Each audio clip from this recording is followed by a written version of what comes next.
Everyone, Cheyenne Crispin with the VIP Internet Stable. Here with me now is, of course, one of our VIP trainers, Chris Beaver. Now, Chris, before we kind of get into all the 2-year-olds and 3-year-olds you have for VIP, let's kind of recap that 2025 season you had. Of course, talking about that star on your barn, Endurance, finishing second in the Mohawk Million. You earned over $2.7 million this season.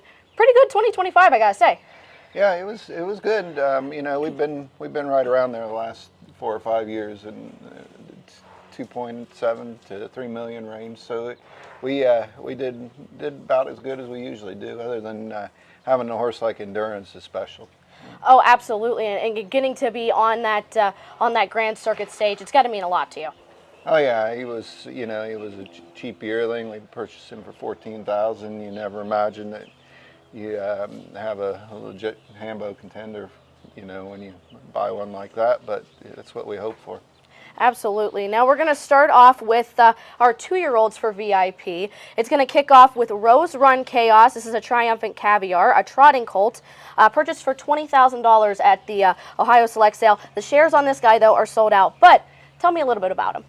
Well, he's a typical Triumphant Caviar. A little hard to get gaited at first, so I got him in trotting hobbles. But he's come along now. Little lazy still, but you know, I don't really mind that this early. So tell me about everybody when it comes to every trainer is different when it comes to their when to put on trotting hobbles. What's kind of your policy on that?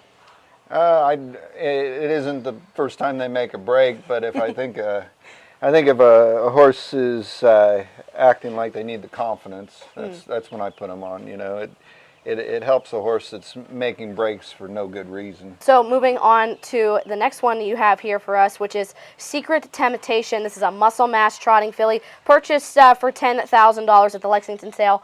Tell us a little bit about her and how she's progressing. Right now, I'm really happy with her.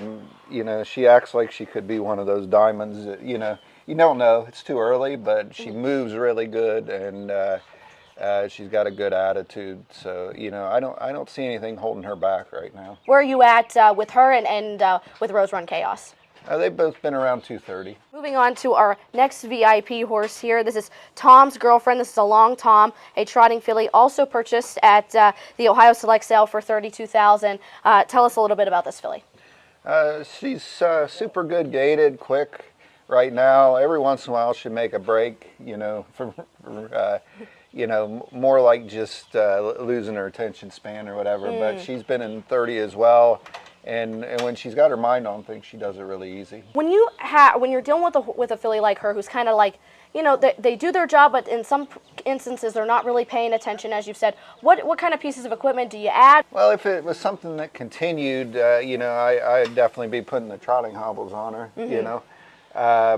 You know, maybe something with her head down the road, but it's more like it's just something where, you know, if the driver's got her attention and she's paying attention, she does what she's supposed to. So we haven't made a lot of changes to her yet. We just make sure that, you know, if she has a day where she makes a break or something, we come back and the next time she does it right. So.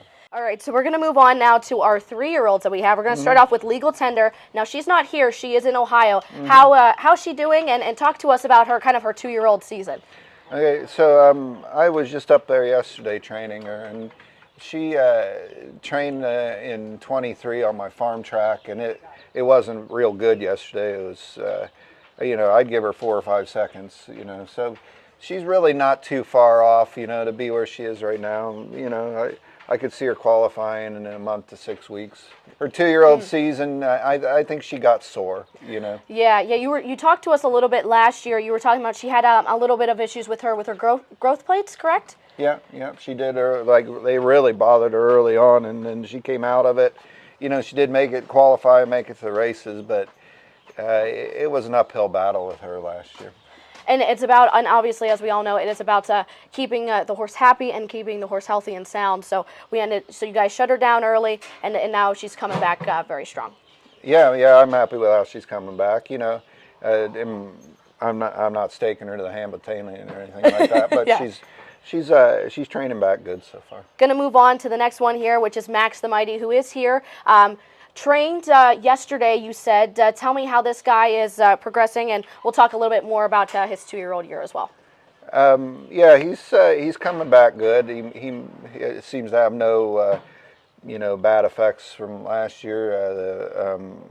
He's sound. I do have the hobbles back on him. He just doesn't pay attention without them. But we've been back, and all three of those 3-year-olds have been back around 17. So one thing I noticed about him, he's definitely, last year he was very tall, but very on the thinner side, but now he seems to have really filled out. And not only that, he is the full brother to the Mighty Hill. Are they very similar, or are they two different kind of horses? He's about twice the size of Mighty Hill, Yeah. so it's hard to look at him the same way. But the thing that was very similar, neither one of them trained good as 2-year-olds.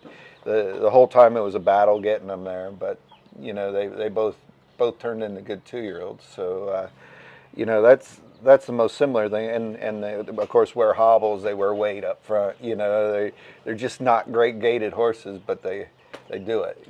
Right, and not they may not be great gated, but I mean, he started off the year pretty strong. They're finishing second in that next generation. Were you expecting him to finish that good in the next gen, or what was your expectations going into that race? He was kind of, he was one that never was on the radar for the next generation until a few weeks before. I've always said that you don't know what kind of horse you got until they qualify. Right. And that's an example of a horse that just, you had to work at it to get him there. It took rigging, it took shoeing, and he would keep making the grade, but barely, all along. But when we went to race him, he was fast.